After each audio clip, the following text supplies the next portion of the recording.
everybody, and welcome back to Battle of the Beer number 5 this month, and we are featuring red ales slash amber ales for this month, and I am giving Lucas my selection first. Woo-hoo. And this month I went with the Alaskan Brewing Company's Amber Ale.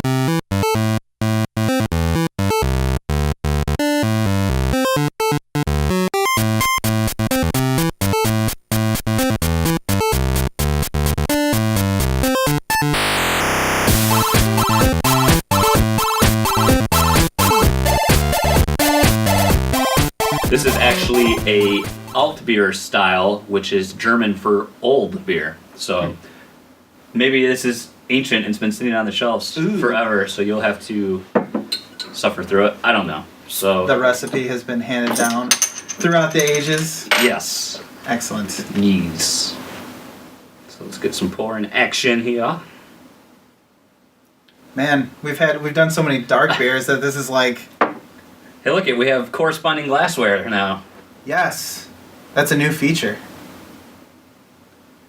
We unlocked the deal. So as you can see, this is not a pale ale because we decided that progression wasn't quite right. So we are doing the ambers this month, and then next month we will bring out the pale ales for everybody. It is a beautiful, I don't know, almost like a red or like a burnt orange color. Kind of looks like cider. Yeah, that's a good color description. It's definitely very floral on the nose. It opened up beautifully, as they say.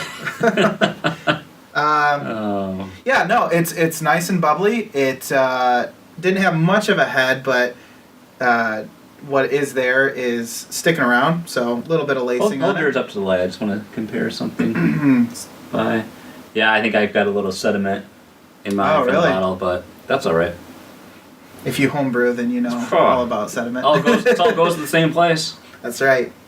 All right, I'm going to give it the old taste-a-roo.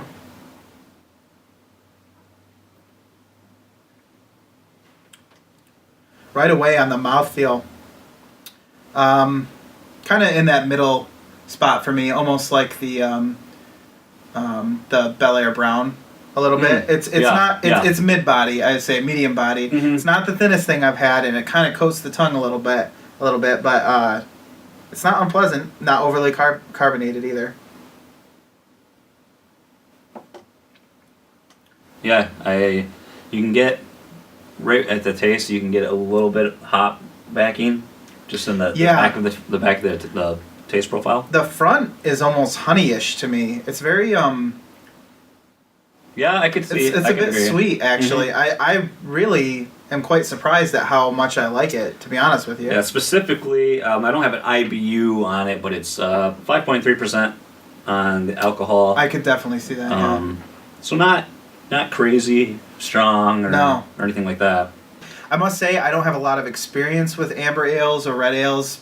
Pretty much Killian is like. I was just saying, unfortunately, most of what your people are going to associate with a red is a Killian's. But what you can compare it to is we had, the Irish dinner we just went to. There was that Irish. What was that? It was O'Hara's, wasn't it? O'Hara's yeah. Irish was a red ale. That was the last one we had. And this has. I prefer this flavor over that. Yeah, this is way less dry than that. Yeah, with Irish, you've got that dry taste, and I prefer. This. Yeah, this is fairly sweet, but not overly sweet. It's the mouthfeel almost feels like juice a little bit to me, like carbonated juice a bit. And my overall impressions of it is that I like it. It's pretty darn good. I was very impressed by it. So, well, there you have it. I'm gonna write down some scores and pop open my brew for you. If you know what I mean. All right. All right, well, we each scored the Alaskan Amber, the offering that you brought for me. Mm-hmm. And now I'm going to give you my beer, if you know what I'm saying. This is Burghoff's Reppin Red Ale. I don't know what... I'm guessing, like, it's Reppin. Are you representing, like repping your colors? That's what I would have to assume. So Burghoff's Reppin Red, a gang ale.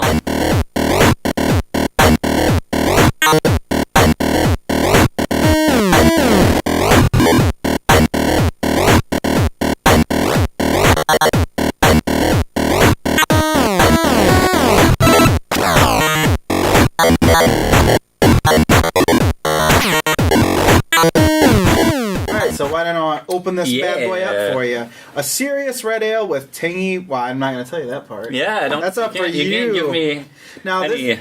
this is a twisty top, but I'm going to use this anyway because I'm cool like that. It must not be... Reppin. It can't be a real beer if it's a twist-off. Exactly. Beer is beer. Okay, ooh. So. Look at that.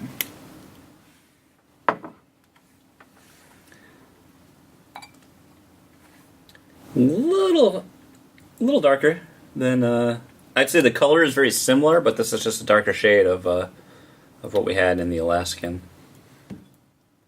Looks like, and head looks about equal. It's got a nice head on it. I'd say you got more than I did. Well, you poured first. That's true. I guess you should have more than I do. It's time for a mustache. Ride. Ooh. No. All right.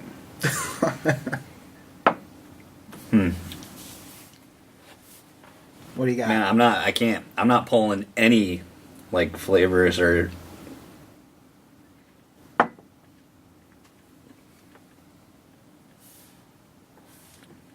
the mouthfeel is very similar to the Alaskan, but it's just, I'd say the body's just a hair fuller. Not a huge difference, but I don't know if you are as well, but I feel like I'm getting a little more carbonation in that than what I got in the Alaskan. Yeah.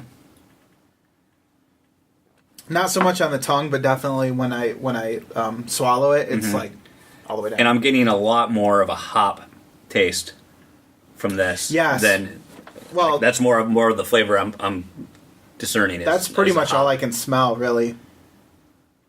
On the nose was just like floral, that grassy kind of floral.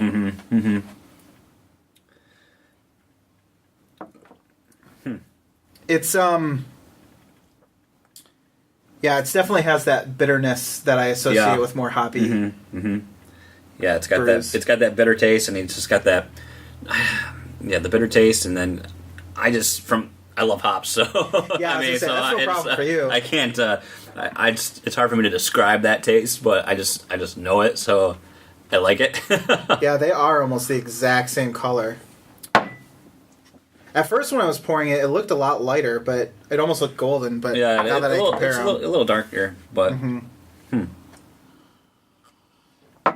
this should be interesting because again, I feel like we have two beers that are on opposite spectrums of the. Again, in the same profile. One is fairly simple and one's a little more complex. I will say that I don't think I mentioned it. It is 6.2% ABV, so it's a little stronger. It's about a 1% difference. Not very noticeable. Are there any other tasting notes that I should have gotten that they described? They had described caramel, toasted coffee, and peppery rye, and I wonder if maybe that's part of what. I can see the peppery rye, but I'm definitely not getting any caramel or toasted coffee is weird. Maybe it was toffee and I just wrote it down wrong. That wouldn't surprise me. Coffee toffee.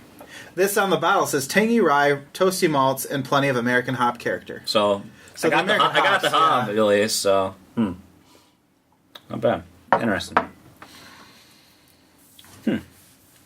And this was brewed in Wisconsin? Stevens Point, Wisconsin, yep. And the Alaskan is from good old Juneau, Alaska. So nothing, no brewery partnerships or anything like that. So it's interesting that they'll ship from that distance across. So yeah. Why don't we take a break and we'll get these scored and then we can come back and present the winner. All right, sounds good. All right, we have tabulated our results here, and I'm just going to quickly go over the categories and what I scored everything, starting with the Alaskan. Appearance was a 6, the taste was a 6, mouthfeel I gave a 7, and overall satisfaction a 6.5. So I have an overall score for the Alaskan at 6.375, 6.4. We'll call it close enough. 6.4. I really liked the drinkability of it. It was just an easy beer to just enjoy, and like the flavor was kind of simple. It wasn't really in your face. It was just a beer I could easily drink probably one or two of in a setting. With the Burghoff Reppin Red, appearance was a 7. taste was a 6, mouthfeel was a 6.5, and overall satisfaction was a 7. So that gave me a 6.6 on that. So on my scores, I gave the edge to the Burghoff. I like that the hop presence there. Yeah. I don't think I couldn't see myself drinking a whole lot of that. It's a little stronger, but I just like that little more complex taste that it had. How about you, Luke? Yeah, I'll start with my selection, the Burghoff. The appearance, I gave a 7. I thought it looked a little bit better than the Alaskan Amber as far as when we poured it and everything. Mouthfeel was a 6. Taste for me was a 5. I'm not really a big fan of the hoppy character. It tastes like grass to me a little bit. That's fair. And then the satisfaction overall, of course, no surprise, was a 6. I thought it was decent. I could drink it if I had to, but I don't want to have to. So my overall for this was a 6. Okay. The Alaskan Amber, however, the appearance was a 6. It had less of a head when we poured it than the other. Mouthfeel was a 7. I appreciated that one a little bit more. It had less carbonation to it. Taste for me was an 8. Oh, I do agree that I don't want to have to drink 6 of them, but if I had to choose between the two and it was based off taste, I would choose this one. I like that sweeter, like you said, more mellow kind of taste to it. So overall satisfaction was an 8 for me, which gave it an overall of 7.25. Well, I can tell you right now that is going to make the Alaskan the winner then. I think it's very close. I think about a point difference. Yeah, I was really surprised that how close even your scores were to mine as yeah. Well, I think I've been too generous in the past, and and I think I wanted to get a little more realistic with my scores, I guess. So I think I would do better on a out of 5 scale than 10, but you have to drill down. You have to be a little more specific. That's true. But hey, there you have it. Alaskan's Amber Ale is our winner for this month, and next month we're going to do pale ales. Pale ales, yes. So come back in 30, 31 days, and we'll have a pale ale video up here for you guys to enjoy.